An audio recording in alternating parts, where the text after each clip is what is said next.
बिस्मिल्लाहिर्रहमानिर्रहीम। इस वीडियो में हम बात करेंगे कि घर पे जो बैक पेन है, जनरलाइज बैक पेन, उसको ट्रीट करने के लिए कौन सी एक्सरसाइज है जो करके हम उसको रिलीफ दे सकते हैं। असल में ये वाली एक्सरसाइज जो है ख़ास तौर पे मसल जो वीकनेस है उसको कवर देने के लिए है। हो सकता है इनका फौरी तौर पे तो असर नहीं आता, ज़ाहिर है मसल जो है उनको स्ट्रांग होने के लिए 6 to 8 वीक तो एटलीस्ट चाहिए होते हैं। पहले 2 वीक उस पर लग जाते हैं मसल को एक्टिवेट होते हुए, लेकिन बहरहाल ये डिपेंड करता है कि किस तरह की बैक पेन है, उस तरह की हमने एक्सरसाइज उसके अंदर यूज़ करनी होती है। अगर हमें श्योर नहीं है कि हमारी बैक पेन किस टाइप की है या कौन सा इसके अंदर कौन सी तशख़ीस है, तो बेहतर है कि हम इसको पहले जो क्वालिफाइड जो फिजियोथेरेपिस्ट हैं या ऑर्थोपेडिशियन है उससे हम पहले चेकअप कराएं, प्रॉपर असेसमेंट कराएं और उसके बाद हम एक्सरसाइज की शुरू करें। लेकिन अगर जो जनरलाइज्ड अगर मसल वीकनेस है या डायग्नोस्ड है या किसी तरह की generalise non specific back pain है, तो उसमें ये एक्सरसाइज हम ट्राई कर सकते हैं। इसके अंदर करना ये है, जो सबसे पहली एक्सरसाइज है उसमें दोनों घुटने से बेंड करने हैं और कमर थोड़ी सी उठानी है और इस तरह नीचे टॉवल रखना है या अपने हाथ रखने हैं और इस तरह इसको प्रेस करके रखना है। इसमें जो मेन चीज़ है, जो मेन फैक्टर है, वो इसको प्रेस करना है मुसलसल। इसके अंदर मुसलसल प्रेस करना इम्पॉर्टेंट है। इसके अंदर बहुत ज़्यादा ज़ोर लगाना इम्पॉर्टेंट नहीं है। फॉर एग्ज़ाम्पल अगर हमारा जो ज़ोर है वो 100% है और उसमें से हम 30, 40, 50% लगा लेते हैं तो वो मोर देन इनफ है, लेकिन इसको मुसलसल प्रेस करना बड़ा ज़रूरी है। तो वो जो है वो उसको ये फोकस रखना होता है। रेपिटेशन 10 करनी होती हैं, लेकिन जो मेन फैक्टर है वो ये कि इसको मुसलसल प्रेस करना है, मतलब 10 सेकंड तक एटलीस्ट प्रेस करना है। और इसी तरह ये मसल जो है वो एक्टिवेट होंगे। खास तौर पे जो कोर है बैक का, जो अंदरूनी मसल होते हैं वो उसी से एक्टिवेट होते हैं। तो इस तरह ये जितनी भी हम एक्सरसाइज यहाँ पे डिस्कस कर रहे हैं सब में हमने मुसलसल प्रेस करना इंपॉर्टेंट है। इसलिए मैं इसको बहुत ज़्यादा स्ट्रेस दे रहा हूँ कि इसको रेपिटेशन सिर्फ नहीं पूरी करनी, 10 रेपिटेशन जैसे पूरी करनी होती हैं, सिर्फ रेपिटेशन नहीं पूरी करनी, इसके अंदर मुसलसल प्रेस करना इंपॉर्टेंट है।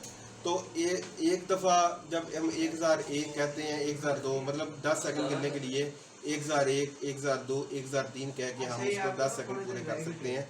एक दफ़ा 1001 कहने में तकरीबन 1 सेकंड गुजरता है और इस तरह हम 10 सेकंड तक हम इसको जो है वो पूरा कर सकते हैं। इसके अंदर जो दूसरी एक्सरसाइज है वो ये है कि घुटने जो हैं उसके दरमियान हम कोई टॉवल रखें और घुटने आपस में प्रेस करें और इस तरह प्रेस करके रखें और मुसलसल प्रेस करके रखें। ये भी 10 सेकंड तक प्रेस करना है और उसके बाद रिलीव करना है 2 सेकंड के लिए और फिर 10 सेकंड के लिए प्रेस करना है और 10 दफ़ा इसको रिपीट करना है। तो इसमें जो दूसरी एक्सरसाइज है, जो मतलब जो इसके प्रोन में पहली एक्सरसाइज है वो ये है कि लेग को आपने पीछे की तरफ उठाना है और यहाँ पे आपने इसको होल्ड करना है, 10 सेकंड तक होल्ड करना है और फिर आपने इसको जनाब वापस रखना है। इसमें जब आप ऐसे समझें कि लेग शिवर कर रही है, काँप रही है, तो फिर आप बेशक वहीं रोक दें। अगर 10 सेकंड पूरे नहीं भी हुए तो ग्रेजुअली जैसे स्टेमिना इसका बढ़ेगा आप इसको एक्सरसाइज को आपकी इसको जो वो इंक्रीज कर लें। और उसके बाद दूसरी टैग उठानी है, इसको भी होल्ड करना है 10 सेकंड के लिए और फिर इसको वापस रखना है, फिर आप पहली लेग को उठाएंगे और इस तरह अल्टरनेट एक के बाद दूसरी लेग आपने उठा के होल्ड करनी है 10-10 सेकंड के लिए और ये एक्सरसाइज भी 10-10 दफ़ा रिपीट करनी है। इसके बाद जो अगली एक्सरसाइज है उसमें ये है कि दोनों हाथ जो कमर के पीछे बांधेंगे और आपने अपनी जो चेस्ट है उसको रेज करना है ऐसे ऊपर। इसमें चेस्ट उठाना जो है वो ज़रूरी है, मतलब सिर्फ अगर शोल्डर क्लियर हो जाते हैं काउच से तो दैट्स मोर देन इनफ। मतलब अगर पूरा आप उठ सकते हैं तो उठें, लेकिन अगर सिर्फ शोल्डर भी क्लियर हो जाते हैं, काउच से उठ जाते हैं तो वो भी काफ़ी है। और इसमें भी आपने होल्ड करके रखना है। इन सारी एक्सरसाइज में एक और चीज़ ये है कि आपने सांस लेते रहना है, सांस नहीं रोकना।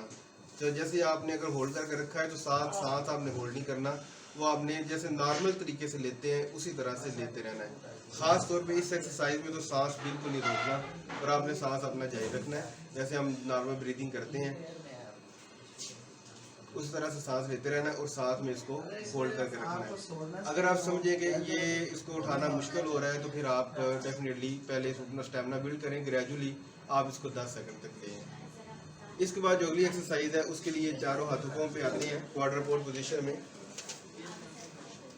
और इसमें फिर ये करते हैं कि इसमें एक टांग आप पीछे की तरफ उठाते हैं, ऐसे इसको होल्ड करके रखते हैं जिस तरह हमने पहले होल्ड करके रखा है। इस पोजीशन में भी लेग को हम होल्ड करके रखते हैं और फिर उसके बाद हम 2 सेकंड के लिए वापस लेके आते हैं।